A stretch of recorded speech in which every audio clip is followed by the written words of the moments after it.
kamu pesina, ya, kamu pesundal, ya, kamu pencuri, ya, kamu perampok. Tenang, ada Eka yang mati untuk dosa kalian. Please deh. Tiba-tiba jadi bencong Tuhannya yang tadinya ganas, bunuh. Tiba-tiba datang, hai, selamat pagi. Salam satu Tuhan. Sahabat dimanapun berada, saya mohon untuk mensubscribe, like, dan juga men-share channel kita ini. Antikristus itu. Dengar dulu. Hey, aku dengar yang gantung di dinding rumahmu itu. Dengar dulu Bang Juma yang baik hati, gini loh. Aku dengar. Antikristus itu. Dengar dulu. Antikristus itu adalah orang yang menolak ajaran Yesus, dan orang yang membinasakan Yesus. Yes. Itu antikristus. Ya. Betul. Sekarang karya mereka adalah salib. Nah, betul. karya siapa? Karya antikristus. Karyanya siapa? Antikristus. Ya. Oke. Ya. Oke. Nah, sekarang ketika antikristus berkarya, salib adalah puncak karya mereka.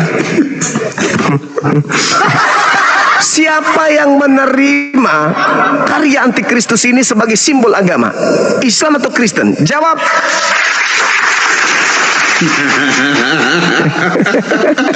Bagus pertanyaannya. Teman-teman, sebelum saya jawab ya, tolong tiap-tiap layar ya, tiap-tiap layar ya. Aduh, dari dulu pertanyaan Bang Juma gini ya. Jadi gini Bang Juma, ya. Gini Bang Juma. Hukum orang Israel atau hukum orang Yahudi pada zaman itu, orang yang melakukan kejahatan harus disalib. Ya. Itu hukum orang Yahudi. Baik. Nah, sekarang dengarkan saya. Harus disalib. Dengar dulu. Lanjut. Dengar dulu, belum selesai aku Bang Juma. Ya. Jadi di depan Pilatus, Yesus tidak menemukan kejahatan apapun oleh Pilatus. Ya. Tetapi orang-orang Farisi mendesak Pilatus untuk memberikan hukuman mati kepada Yesus, yaitu dengan cara salib. Karena salib itu adalah orang-orang Yahudi untuk menghukum orang-orang yang bersalah, yang jahat. Iya. Itu salib. Ya udah, sebenarnya udah selesai. Dengar dulu. Nah, mundur lagi ke situ. Biar dapat poinnya. Ketika Pontius Pilatus menjatuhi hukuman mati dan menyerahkan Yesus itu kepada orang-orang Farisi untuk disalibkan, maka terjadilah penyaliban itu. Penyaliban itu terjadi untuk membinasakan dia. Itu puncak pekerjaan siapa? Kalau Bang Juma mengatakan apakah ini karya orang-orang Yahudi? Antikristus. Itu kan antikristus toh. Antikristus. Apakah ini karya antikristus dengan cara menyalib? Antikristus dengan cara menyalibkan orang-orang yang menurut mereka itu bersalah. Berarti salib terhadap Yesus adalah puncak pembangkangan antikristus, betul? Iya, sudah sampai di situ, mutar lagi kita. Bukan puncak pembangkangan. Puncak. Dan sekarang siapa salah hadiah? Kalau Bang Juma, dengar dulu. Kalau Bang Juma mengatakan salib itu adalah puncak pembangkangan, jadi apa? Puncak emosi mereka kan toh? Iya. Ya toh? Iya. Karena mereka kan nggak bisa lolos. Yang bersalah kan harus disalib. Mencari celah nggak bisa mau kemana? Jadi mereka memaksa orang benar ini kudu harus disalib. dan terbukti berhasil. Tipu muslihat mereka, iblis ikut terlibat, kemudian kesaksian-kesaksian palsu yang mereka buat berhasil. Akhirnya apa yang terjadi? Yesus orang benar itu disalib oleh antikristus. Salib. Betul. Pertanyaannya, siapa yang menerima kerjaan antikristus ini sebagai keselamatan dalam agamanya? Jawab. Jawab. Oke, saya jawab Bang Juma. Ya, jadi gini Bang Juma. Ya. Dulu Islam belum ada. Ya toh. Kenapa Islam pula? Zaman dulu itu kan belum ada Islam. Yang ada hanya Farisi Yahudi. Ya kan? Kalau Anda bertanya apakah Islam atau Kristen yang menikmati itu, salah. Siapa? Salah, Islam belum ada. Ya berarti satu-satunya kandidat adalah kandidat apa?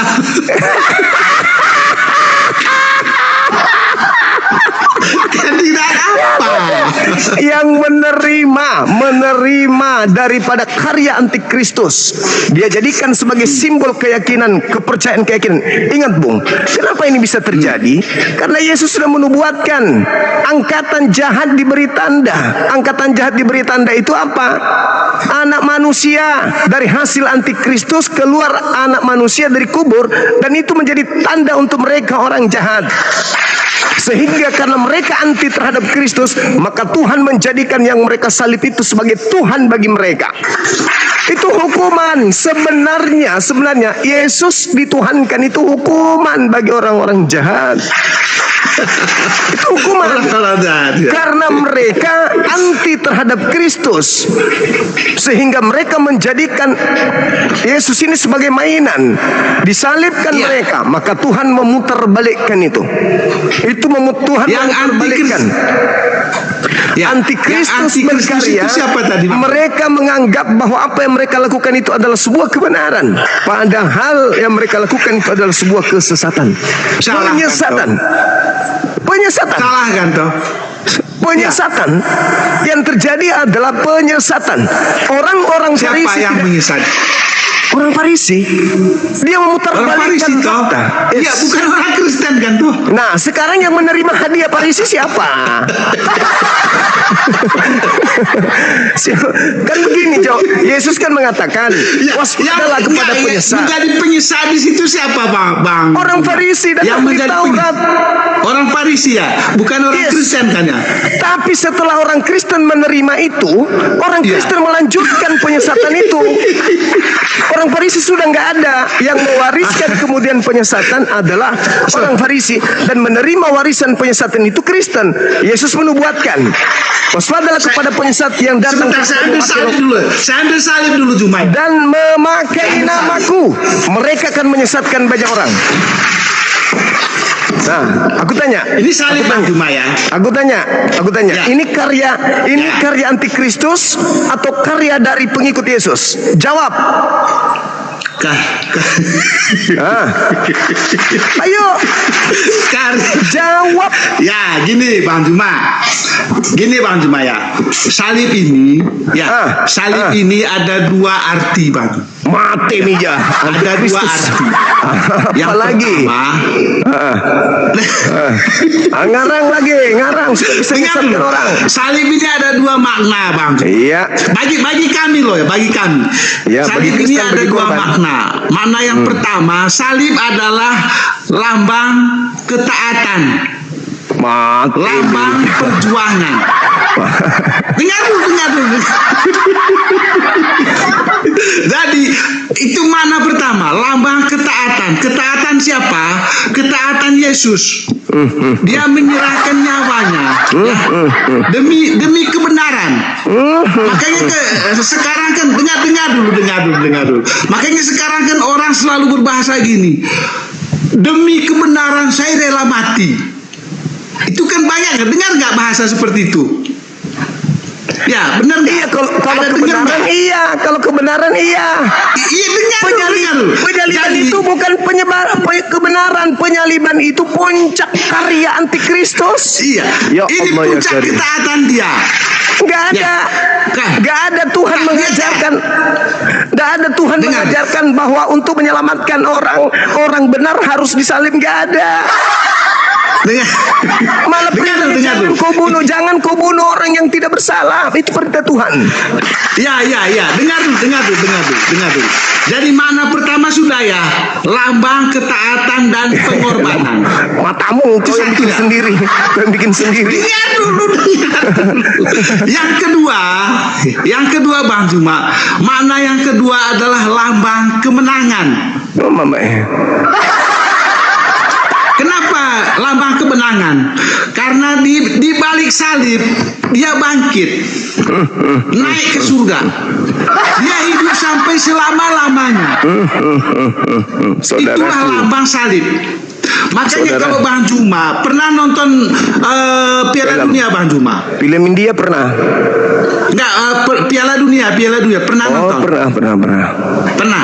Ketika ada seorang Ronaldo, dia berhasil memasukkan bola ke gawang lawannya. Dia mesti tanda salib gini tuh, dalam Bapakku dalam Kudus. Lihat enggak? Pernah lihat enggak? Aduh, Saya tanya dulu, pernah lihat nggak? banyak yang pernah kulihat berhasil dari tangkapan polisi karena korupsi, dikejar korupsi. Terima kasih. Banyak, bukan cuma itu. Ya, itu yang palsu, Bang Juma. Kok palsu Yang palsu. pula? Jadi yang benar itu gini, Bang Juma. Pertama kan tadi kan perjuangan toh. Kamu lihat nggak seorang striker Ronaldo atau Messi, ya toh. Dia itu berjuang dari belakang sampai depan, dia dijegal, di sliding, di apa segala macam. Dia tidak mundur kan? Maju Kalau terus. di situ musuhnya kalah nggak? Dengar. Ini malah menang musuhnya. Dia maju terus untuk memasukkan bola itu ke gawang lawannya.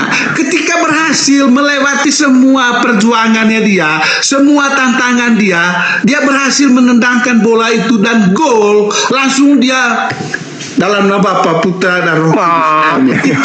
Itu lambang kemenangan. Ada aja lah orang ini. Loh, itu benar Bang Juma. Yesus Benar. Saya ambil contoh mengatakan, Bang Juma misalnya. Bang Juma dari kecil sampai sekarang itu. Bang Juma berjuang menanam apa saja, ya toh, menanam kopi, menanam apa, itu kan semua ada tantangannya.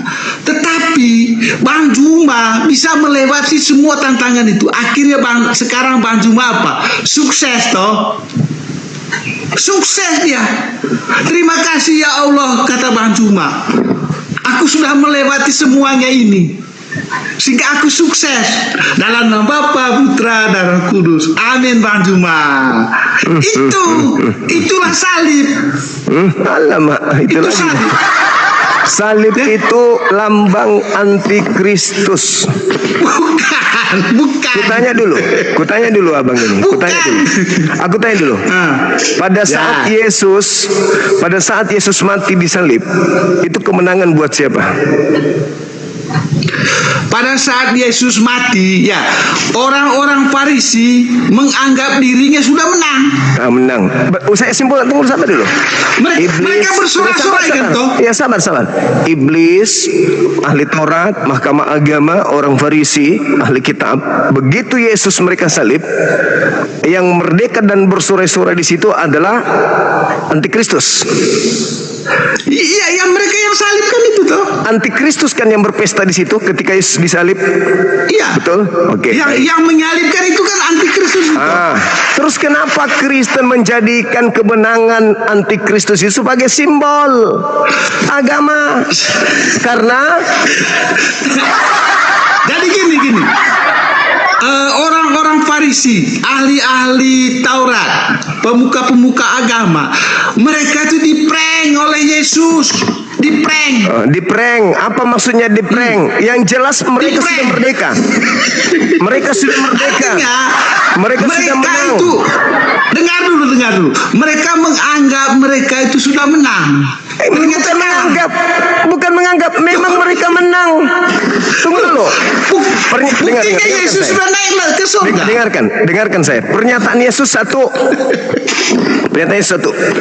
Iblis sedikit pun tidak akan berkuasa atas diriku. Pernyataan Yesus. Lalu dia mengatakan tidak ada seorang pun yang sanggup mengambil nyawaku. Pernyataan kedua. Tapi faktanya, apa yang terjadi? Iblis berhasil membunuh dia. Jadi omong kosong Yesus itu tidak terbukti. Kalah dia sampai mati di atas tiang salib. Titik. Apakah iblis menang, Bang Juma? Menang. Dia berhasil membunuh Yesus. Sabar dulu. Dia berhasil membunuh Yesus di atas tiang salib. Tadi kita sepakat karya tertinggi yang dilakukan oleh antikristus adalah berhasil menyalibkan Yesus. Sepakat kan? Yes. Udah, selesai. Betul. Berarti simbol kemenangan antikristus adalah tiang salib. Lambang salib adalah lambang kemenangan antikristus. Ini yang Anda pegang ini lambang kemenangan antikristus. Makanya tema saya jelas. Siapakah antikristus itu? Ya Kristen yang merayakan kemenangan, yang merayakan kemenangan para pahlawan mereka yang berhasil membunuh Yesus di atas tiang salib. Jadi begini, Bang Juma. Dan bukan hanya sampai di situ kemenangan iblis. Apa? Kalau hanya sekedar kemudian memenangkan pertarungan dengan menyalibkan Yesus, itu hanya untuk segolongan orang doang. Belum final. Finalnya adalah ketika orang yang mereka salibkan ini disembah oleh separuh penduduk bumi. Itulah kemenangan antikristus. Makanya Yesus mengatakan, waspadalah kepada penyesat yang datang kepadamu memakai namaku. Satu, anti terhadap pengajaran Yesus, yaitu orang-orang yang disebut angkatan jahat dan angkatan tidak setia, minta tanda dan tidak diberikan satu tanda apapun kecuali satu. Apa itu? Korban si antikristus akan keluar dari kubur dan mereka akan menyembahnya. Itulah tanda yang diberikan kepada angkatan jahat. Makanya di dalam KPR 2 nomor 36, di situ Petrus mengatakan apa? Seluruh orang Israel harus tahu dengan pasti bahwa Allah telah membuat Yesus yang kau salibkan itu. Antikristus ditanya nih, antikristus. Hei antikristus, mulai sekarang seluruh orang Yahudi harus tahu bahwa Yesus yang kau salibkan itu telah dibuat menjadi Tuhan untuk kalian. Jadi antikristus sudah tidak bertuhankan Elohim. Antikristus dibuatkan Tuhan untuk mereka, yaitu Yesus yang mati di atas tiang salib. Jadi semua yang antikristus akan nampak nyata terlihat bila mana menjadikan yang disalib ini sebagai Tuhan selain daripada Elohim. Makanya Yesus mengatakan, celakalah engkau wahai ahli Taurat, wahai orang Farisi, engkau menjelajahi daratan, menyeberangi lautan, mentobatkan orang menjadi pengikutmu, dan setelah kau jadikan pengikutmu, kau jadikan dia orang neraka yang 2 kali lebih jahat daripada engkau sendiri. Orang Farisi menjual apa? Keluar menjual salib. Orang-orang yang percaya kepada salib adalah orang yang terjerat menjadi pengikut antikristus. Salah Bang Juma. Kalau pengikut itu, ya salah Bang Juma. Kalau pengikut itu bukan anti, itu salahnya. Ya, kalau pengikut itu bukan anti. Betul. Memang Anda bukan anti. Bukan anti. Pengikut. Dengar. Bukan anti terhadap antikristus. Buktinya Anda mengambil hadiah dari dia. Itu Anda pegang. Itu Anda pegang sekarang. Ya, yang Anda pegang itu adalah hadiah dari antikristus. Kamu tidak anti, kamu pengikutnya. Pengikut antikristus. Iya, pengikut, bukan antikristus. Iya, pengikut antikristus. Bukan. Pahlawan negara Republik Indonesia, simbol kemenangannya adalah lambang merah putih. Dilanjutkan oleh warga negara Republik Indonesia lambang merah putih itu. Tapi Anda justru beda. Siapa yang bersorak-sorai, Bang Guna? Justru Anda beda. Dengar, para penjajah apa para bangsa Indonesia? Sekarang begini, Bung. Pahlawan menggunakan bambu runcing. Ya. Sementara penjajah menggunakan meriam. Yang dibunuh, yang dipakai membunuh para pahlawan adalah meriam. Dan yang dipakai oleh pahlawan adalah bambu runcing. Kristen muncul menjadikan meriam menjadi simbol agama. Membunuh para pahlawan. Di mana lagi itu, Bang Cuma? Hei, salib itu adalah alat yang dipakai untuk membunuh Kristus. Anda jadikan sebagai simbol agama. Meriam adalah alat yang dipakai untuk membunuh para pahlawan. Anda jadikan sebagai simbol agama. Ya, yang menang siapa? Yang membawa meriam atau bambu runcing? Yang membawa meriam. Yang menang siapa? Yang membawa bambu runcing apa yang membawa meriam? Jelas yang membawa bambu runcing, tapi Anda menjadikan meriam itu. Terus Anda menjadikan meriam sebagai simbol agama. Dengar dulu. Yang membawa meriam atau bom, senjata canggih, itu berjasa nggak kepada Indonesia? Berjasa terhadap kalian orang Kristen. Iya. Enggak terhadap Indonesia. Berjasa nggak dia? Enggak berjasa. Enggak berjasa sama sekali. Yang berjasa siapa? Yang berjasa pahlawan. Siapa pahlawannya? Pahlawan yang menggunakan senjata bambu. Bukan itu yang sedang kita ributkan. Yang sedang kita ribut. Sabar bang, sabar. Yang sedang. Kalah kamu Juma. Yang sedang dengar. Yang sedang kita. Yang tidak membawa bambu runcing dia menang. Yang sedang kita, dengarkan pelan-pelan. Yang membawa bom, yang membawa meriam kalah. Itu meriamnya kalian ambil. Itu meriam yang kamu pakai. Yang tadi itu salib itu meriam atau bukan? Yang berjasa siapa? Yang membawa meriam atau membawa bambu runcing? Ini yang kamu pakai sekarang salib itu. Saya analogi aja. Ya ini analoginya. Dengar. Menurut Anda, penjajah yang berjasa atau para pahlawan yang berjasa untuk Indonesia? Pahlawan. Saya balik nanya. Kenapa? Nanti dengar dulu. Kenapa tidak penjajah, Bang? Dengar dulu. Kan penjajah itu kan anti Indonesia toh. Sekarang dengarkan saya. Dengar dulu. Penjajah itu disebut anti Indonesia. Anda turun kalau Anda mau mendengarkan saya. Anda silakan. Baik. Silakan. Penjajah Yesus menggunakan alat apa untuk membunuh Yesus? Mereka kan sudah banyak membawa penjajah Yesus membawa tombak. Salib yang dibawa. Membawa tombak kan toh. Salib yang dibawa. Salib yang dibawa. Kan gini toh. Salib dibawa. Salib yang dibawa oleh penjajah Yesus. Betul? Kok salib yang dibawa gimana sih? Jadi yang dipakai untuk mengeksekusi Yesus apa? Ya, yang membuat Yesus mati di salib itu kan tombak. Meriam yang dipakai. Meriam yang dipakai. Dengar dulu. Yang membuat Yesus wafat. Meriam yang dipakai oleh penjajah membunuh pahlawan, Anda jadikan sebagai simbol agama. Salib yang dipakai membunuh Yesus, Anda jadikan sebagai simbol agama. Sampai sini paham? Sampai sini paham? Ya dengar. Sampai sini paham? Dengar dulu Pak Juma, dengar dulu. Enggak, aku tanya dulu, sampai sini paham? Enggak paham aku ngomongan Pak Juma, enggak paham. Penjajah iblis memakai salib membunuh Yesus. Meriam dipakai penjajah membunuh pahlawan. Hari ini Anda menjadikan meriam sebagai lambang kemenangan Anda. Artinya Anda pengikut penjajah. Apa buktinya? Anda mengambil gereja. Siapa yang menimbang?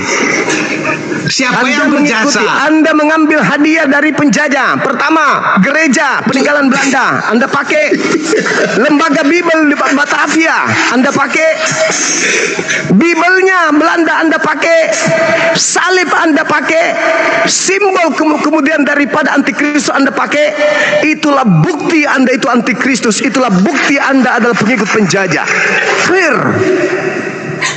Ya, yang penjajah ini anti Indonesia apa bukan, Bang Duma? Anti Indonesia, menggunakan meriam. Anti Dan Indonesia. Anda sebagai orang Indonesia justru menjadikan meriam sebagai simbol agama Anda. Ya, anti. Dengar dulu, para penjajah ini anti Indonesia toh. Siapa yang membunuh para pahlawan? Penjajah, antikristus, yang Penjajah. membunuh Yesus. Apakah anti Indonesia ini berjasa dengan Indonesia? Tidak. Tidak. Kecuali Tidak. dengar. Kecuali Tidak atau dengar. Kecuali yang menerima ajaran dari penjajah, seperti gereja mereka terima, Bible mereka terima, rumah ibadah mereka terima, ajaran mereka terima. Bagi orang-orang Kristen Katolik, penjajah adalah pahlawan. Bagi orang Kristen, antikristus adalah pahlawan. Sekarang saya tanya. Indonesia pahlawan Sekarang saya tanya. Saya tanya, jangan Dengar. tanya terus Bang Juma. Dengar. Jangan tanya terus. Dan Anda kan kamu. juga bertanya sama aku. Anti Indonesia itu adalah para penjajah kan? Iya. Kenapa Ya. diulang-ulang? Apa- Kenapa diulang-ulang? Apakah anti Indonesia ini adalah pahlawan? Bukan. Bukan. Tapi pahlawan Apakah bagi mereka- Kristen. Pahlawan bagi Kristen. Pahlawan bagi Katolik. Dengar dulu. Sebagaimana Apakah iblis para adalah pahlawan bagi Kristen. Salib adalah simbol kemenangan bagi Kristen. Apakah para anti Indonesia ini berjasa terhadap Indonesia? Berjasa bagi Kristen. Sebagaimana Jangan setan gitu jawab. menyalib Yesus, pahlawan bagi Kristen. Simbol antikristus adalah Saya simbol tanya bagi sekali Kristen. lagi. Kemenangan Saya tanya sekali antikristus lagi. adalah kemenangan antikristus adalah Kristen. Kemenangan Saya tanya iblis sekali lagi, terhadap setelah Yesus, ini saya turun, kemenangan jawab. Kristen. Jelas itu. Apakah para penjajah berjasa terhadap Indonesia, Bang Juma? Tidak berjasa bagi Indonesia, tapi berjasa Tidak bagi agama berjasa. Kristen. Tapi berjasa bagi Apakah- Kristen. Dengar. Berjasa bagi orang-orang Kristen. Apakah para penjajah berjasa untuk Indonesia, Bang Juma? Tidak sama sekali, tapi berjasa bagi Tidak. Kristen dan Katolik. Apakah anti Indonesia berjasa terhadap Indonesia? Tidak, tapi berjasa bagi Kristen dan Katolik. Oke, clear ya. Sudah selesai. Sudah selesai. Baik, silakan. Anda sudah Saya akui. tanya boleh? Udah selesai, apa lagi? Enggak, saya tanya tentang Anda, tentang iman Anda, boleh? Silakan. Nah, boleh ya. Terima kasih Bang Juma kesempatannya. Jadi gini Bang Juma, pernah Ya. baca surah Maryam ayat 71? Pernah? Pernah. Bunyinya begini Bang Juma. Ya. Setiap manusia akan mendatangi neraka. Ya sama, di Kristen juga begitu. Dengar dulu. Apakah menurut Gimana? Anda? Apakah menurut Anda Ya, atau beriman kepada surah itu? beriman. Anda beriman? Beriman. Berarti Anda meyakini bahwa Anda Semua akan manusia mendatangi neraka. akan melintasi neraka. Betul. Mendatangi neraka. Melintasi neraka, mendatangi neraka, tapi tidak masuk ke neraka. Bukan di ayatnya itu bukan melintasi, Oke, tetapi mendatangi. mendatangi. Mendatangi atau melintasi. Boleh, silakan. Apalagi? Sekarang, mengapa Allah begitu murka terhadap Bang Juma? Semua manusia Hingga akan menurunkan mendatangi. ayat itu. Dengar. Dengar dulu. Dengar dulu. Saya tanya, urutan pertanyaan saya begini. Mengapa Allah begitu murkanya terhadap Bang Juma sehingga Bang Juma disuruh ke neraka? Baik. Baik, saya jawab, Mengapa? Anda diam. Kalau Anda bicara, saya turunkan. Oke. Ya, silakan. Al-Quran surah Maryam ayat 71 itu itu bukan hanya untuk umat Islam, tapi seluruh manusia akan mendatangi neraka. Baca 72. Umat Islam melanjutkan perjalanan ke surga. Orang kafir Kristen akan tinggal berlutut di dalam neraka. Ada dua kelompok di situ. Ada dua kelompok. Islam, Kristen semua akan ke sana mendatangi neraka, tapi belum tentu masuk. Mendatangi belum tentu masuk. Mendatangi pemakaman belum tentu masuk di kuburan. Catat itu. Mendatangi rumah sakit belum tentu pasien. Nah, ayat Maryam, ayat 17 surah Maryam itu jelas dikatakan seluruh manusia akan mendatangi neraka.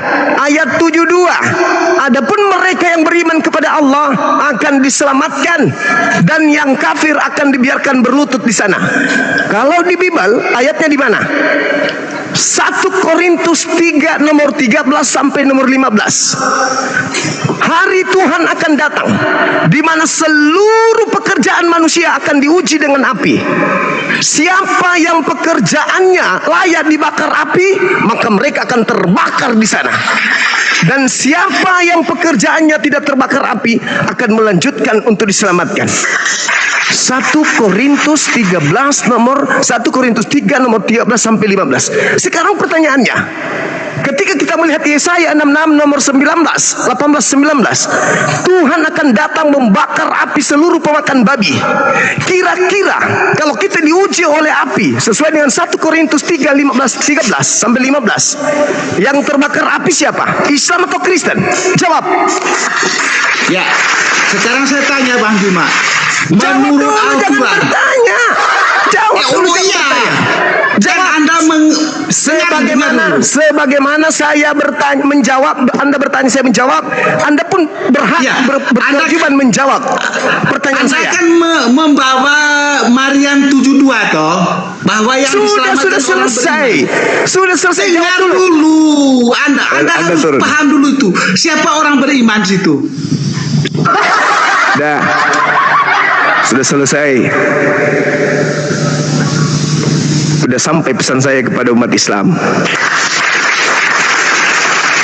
Yang pasti satu, salib adalah kemenangan bagi antikristus.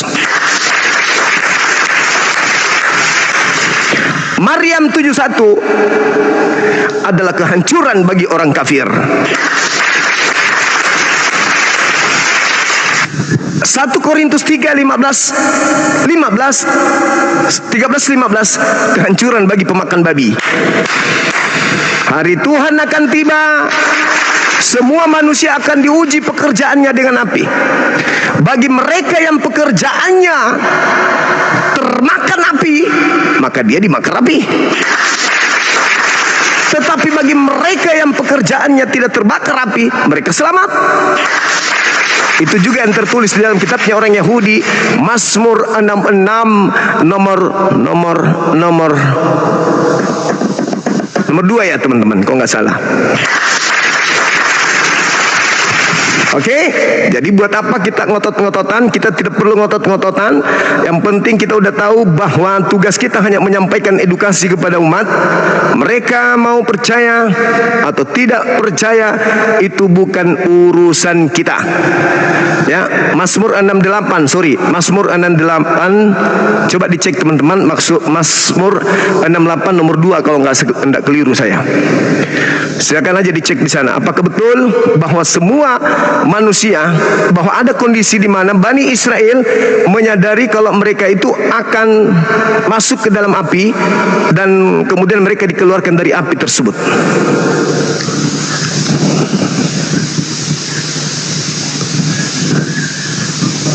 Oke, saya kira begitu teman-teman. Silakan naik lagi yang non muslim. Silakan.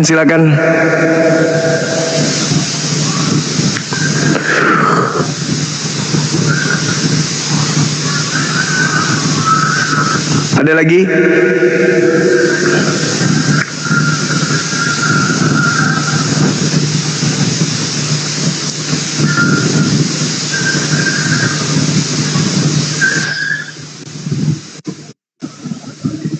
Halo. Kan dia. Halo. Halo. Semangat siang. Itu yang tadi kenapa diturunkan? Udah selesai Bang, udah selesai. Jangan lupa dijawab dia. Kalau kau kalah kau turunkan. Mazmur 66 nomor 12. Apa? Kalahnya di mana? Ya, Kalahnya di mana? lagi mau jawab dia. Dia nggak mau jawab pertanyaan saya. Saya sudah menjawab pertanyaannya. Dia nggak mau jawab pertanyaanku. Mazmur 66 nomor 12 ya. Anda turun kalau nggak mau. Kalau Anda mau diskusi silakan. Anda mau diskusi? Debat kabur, kau turunkan. Mau diskusi lagi atau mau curhat? diskusi? Ya udah, silakan. Baik, kenapa diturunkan? Dia mau diskusi katanya. Silakan. Kalau diskusi itu yang jujur, jangan curang. Buka kameramu, jawab pertanyaan saya.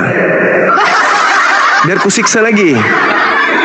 Kau sudah bertanya. Saya kan bertanya pada Cuma. Saya mau belajar tentang Al-Quran Cuma. Dengar dulu. Kau bertanya. Cuma. Aku turunkan lagi. Kau nggak mau mendengar. Loh. Bodoh amat. Aku kasih kau kesempatan. Kau bertanya. Tema udah selesai. Kristen antikristus menerima hadiah dari antikristus berupa salib. Udah selesai. Kau bertanya surah Maryam 71. Aku udah jawab. Aku udah uraikan. Aku bantu kau dengan memahami 1 Korintus 3 13 sampai 15. Giliran saya bertanya. Kenapa susah Anda menjawab pertanyaan saya? Yang tadi teman-teman Mazmur 66 nomor 12. Maaf saya hilang. Gitu. Oke, kalau kamu diskusi itu yang adil, jangan kayak mental penjaya kau.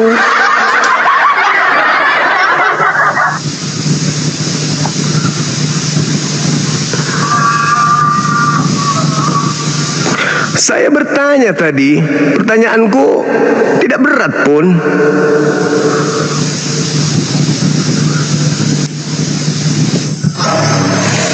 Sore Koko. Waalaikum. Ya Cece, sore. Iya, saya mau tanya Koko, ini kan topiknya apa ini?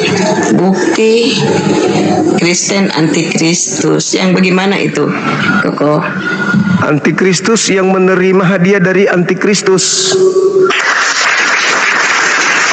Antikristus itu penyalib Yesus. Salib itu adalah karya tertinggi dari antikristus. Dan salib diterima oleh pengikut antikristus, yaitu Kristen. Begitu Cece. Gitu. Iya, Cece ada salib di rumah, di leher digantung. Itu simbol antikristus itu. Iya. Terus apa yang menyimbolkan salib itu, Koko? Bagaimana? Terus apa yang membuat simbol salib itu? Ya, antikristus. Antikristus menyalib Kristus. Kenapa mereka menyalib Kristus? Karena mereka anti terhadap Kristus. Begitu Cece. Oh, gitu. Iya kan? Kenapa mereka menyalib Kristus? Karena mereka anti. Nah, Kristen kenapa terima salib?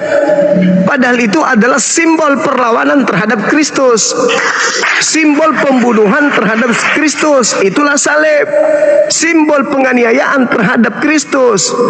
Simbol kemudian kebencian terhadap Kristus adalah salib. Salib itu tempat pembantaian Kristus. Kenapa diterima?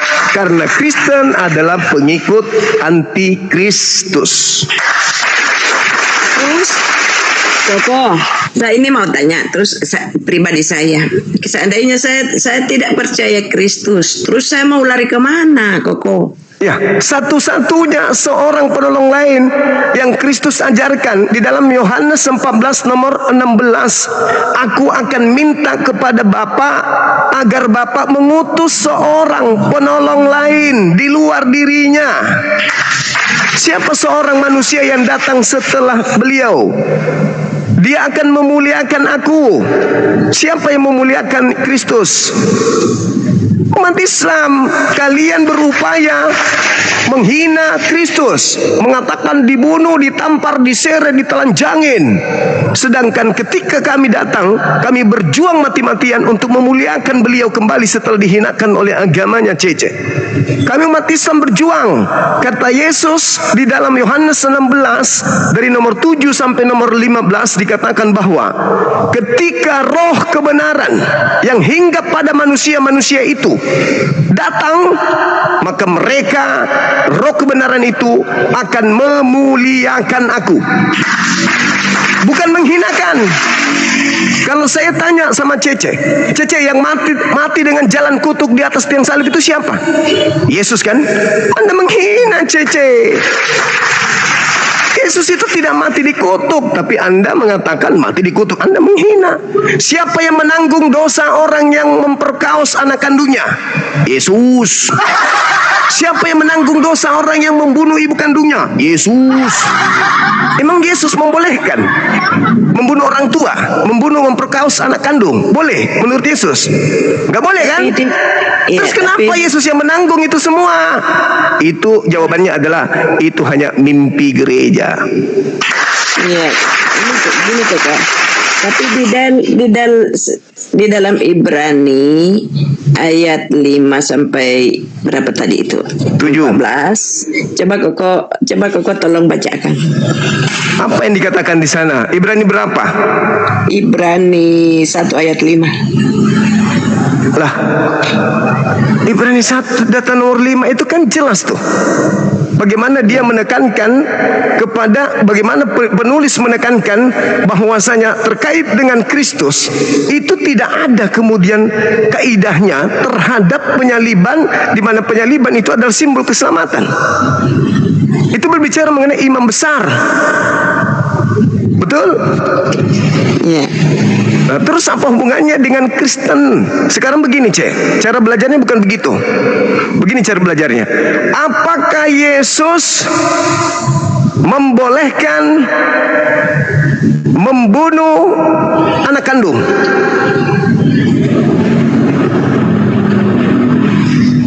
Tidak kan? Apakah Yesus membolehkan mencuri? Tidak. Iya. Apakah Yesus membolehkan memperkosa? Enggak. Apakah Yesus membolehkan korupsi? Enggak. Terus kenapa Yesus mati menanggung dosa-dosa orang-orang jahat itu? Ini fitnah. Bagaimana mungkin Yesus membolehkan memperkaos?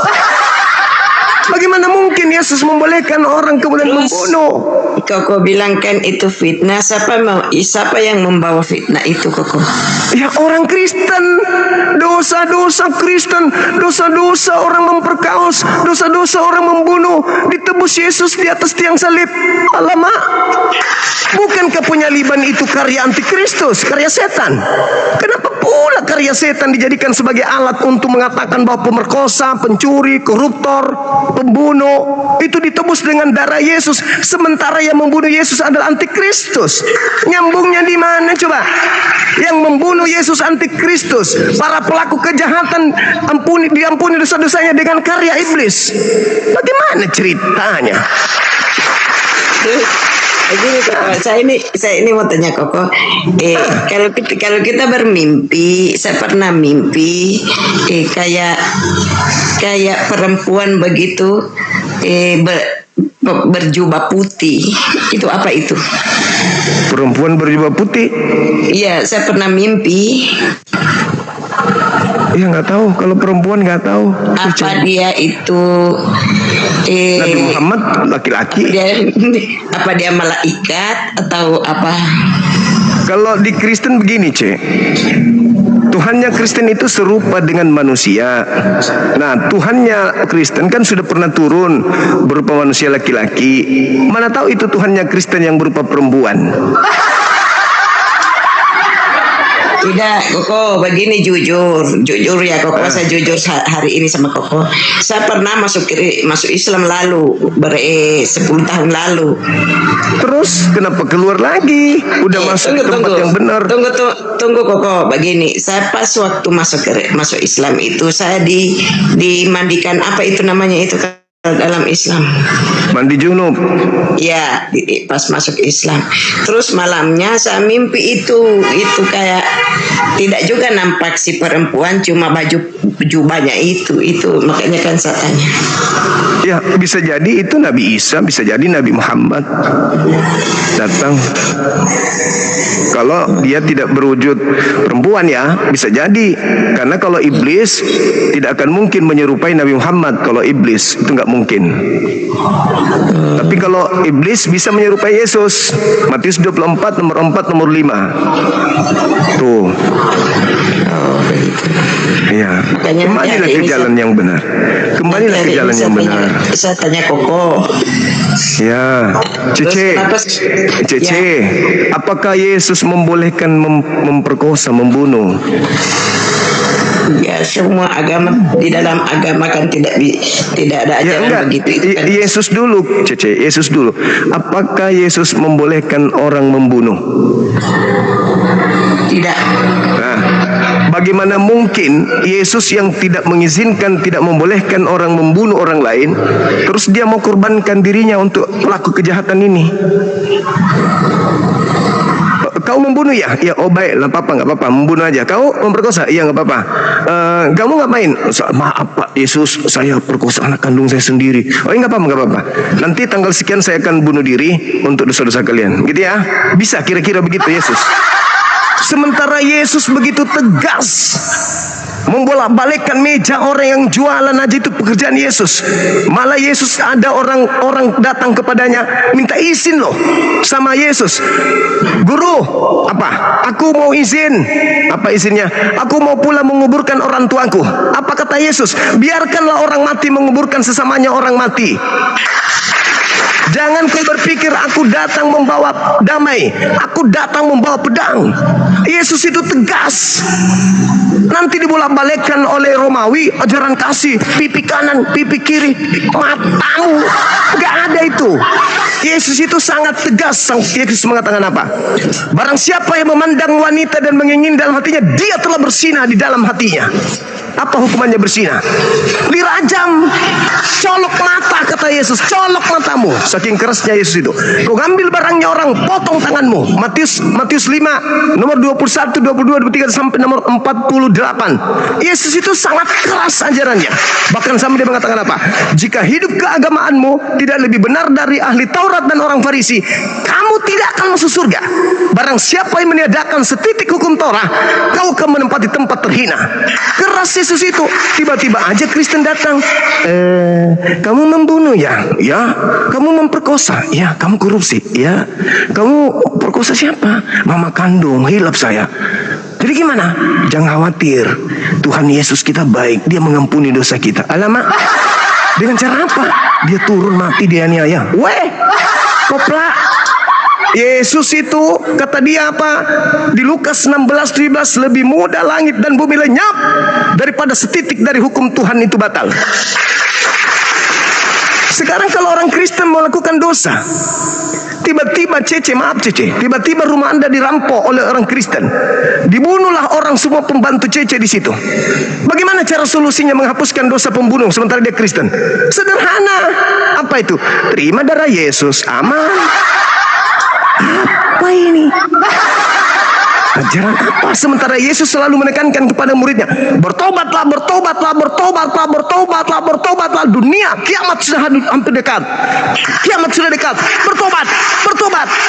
Jikalau engkau tidak hidup sama seperti anak kecil ini, suci, bersih, bertobat dari dosa-dosamu, kau tidak akan masuk ke dalam surga. Nah, ini ada orang seenak perut. Kami ini dosa kami sudah ditebus. Yalah. Kalau Tuhan begitu polanya, kenapa dia Tuhan itu nggak mati? Adam makan buah, Tuhan turunlah ke Eden. Bunuhlah aku Adam, supaya dosamu habis, supaya dosamu tidak menular ke anak-anakmu miliaran. Daripada nanti aku kerja keras, aku datang membantai Sodom Gomora, aku datang membantai Bahterano.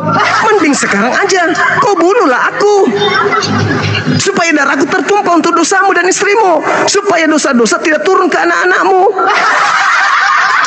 Ini sandiwaranya kejam kali, bah. Kenapa dibiarkan Sodom Gomora tenggelam, Nuh tenggelam? Kenapa harus orang Amalek dihabiskan, anak-anaknya dibakar habis, anak-anak dibuatkan tempat pembantaian, tempat pembakaran anak-anak kecil? Bunuhlah setiap apa yang bernapas, jangan kau biarkan hidup. Kambing, domba, sapi, semua kau bunuh. Lah, terus kenapa giliran masa Kristen mau bangkit lahir di dunia, ajaran Kristen, tiba-tiba turun yang begitu, Tuhan yang begitu ganas turun menjadi letoy. Selamat pagi semuanya, permisi, aku mau mati aja untuk kalian. Hei, Tuhan apa ini? Kamu pesina, ya, kamu pesundal, ya, kamu pencuri, ya, kamu perampok. Tenang, ada Eka yang mati untuk dosa kalian. Please deh. Tiba-tiba jadi bencong Tuhannya, yang tadinya ganas bunuh. Tiba-tiba datang, hai selamat pagi, permisi, bunuh aku. Ini Tuhan dari mana ini? Hah? Tuhan begitu kejam terhadap penjahat. Tuhan begitu sakak kepada iblis. Tiba-tiba saja dia turun menyelamatkan para iblis. Wow, ajaran antikristus yang sangat membinasakan otak manusia. Kenapa digandrungi kemudian oleh Barat ajaran ini? Kenapa? Barat suka makan babi, Barat tidak mau bersunat, Barat tidak mau sujud kepada Tuhan langit dan bumi. Mereka cinta dunia, mereka mengejar materi, mereka kemudian mencari harta, lupakan Tuhan. Sehingga ada agama yang begitu mudah, masuk dicelupkan ke air, halilintar, maha Tuhan besar, kudus Tuhan kita. Udah selesai, dosa terhapus. Begitu aja, selamat. No. Kata Yesus, jika hidup keberagamaanmu tidak lebih benar dari ahli Taurat dan orang Farisi, kau tidak akan masuk surga. Ya, maka itu Koko jangan, maka itu pemahaman saya. Seperti Koko bilang toh, maka kita manusia di dunia itu jangan berbuat jahat, jangan berbuat dosa. Kalau berbuat jahat dan berbuat dosa, ada darah Yesus di Kristen. Darah Yesus. Ini ajaran apa ini? Koplak. Iya, bagi saya pribadi memahami, walaupun itu penebusan dosa terhadap manusia, kita juga manusia harus sadari tidak semena-mena kita berbuat dosa. Ya, buat apa lagi semena-mena? Buat apa lagi tidak semena-mena, Cek? Bukankah Paulus mengatakan di Galatia 4 nomor 7, kalian bukan lagi hamba Tuhan. Kenapa harus menghambakan lagi diri, Cek? Bebas sekarang. Jadikan dunia ini surgamu, Cek. Lakukan apa yang kau mau. Kalian bukan lagi hamba Tuhan, kalian pewaris surga. Galatia 4 nomor 7, Galatia 5 nomor 1. Kristus telah memerdekakan kita dari kuk penghambaan. Kalian bukan lagi hamba Tuhan. Ngapain kalian lagi menghambakan diri? Untuk apa? Kalian sudah anak-anak Tuhan, pewaris surga kalian ini.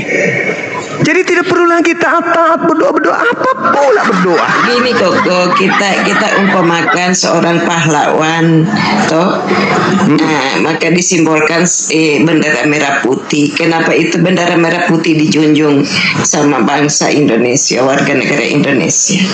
Ya, bendera saja itu mengusir setan. Iya dong. Tapi Kristen beda.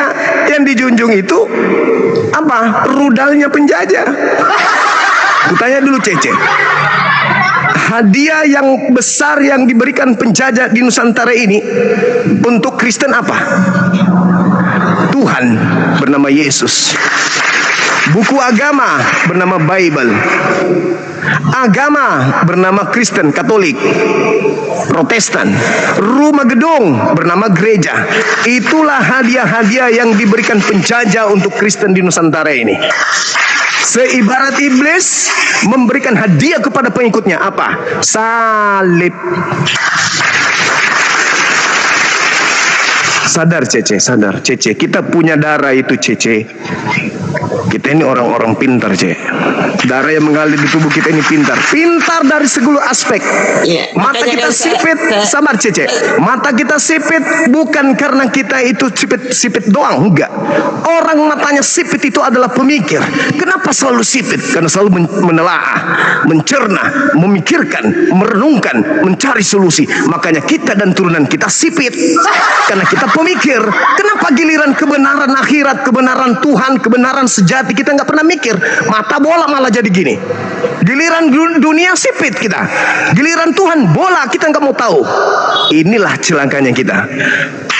Kita ini dikenal, kita bermata sipit dikenal orang pintar, orang cerdas, pemikir. Koko, saya suka nonton Koko sampai anak saya panggil saya, "Oi Koko Zuma." dia anak saya itu satu kan biasa saya nonton Koko sampai 1:30. Nah, jadi kalau dia datang, "Oi Koko Zuma." Katanya begitu.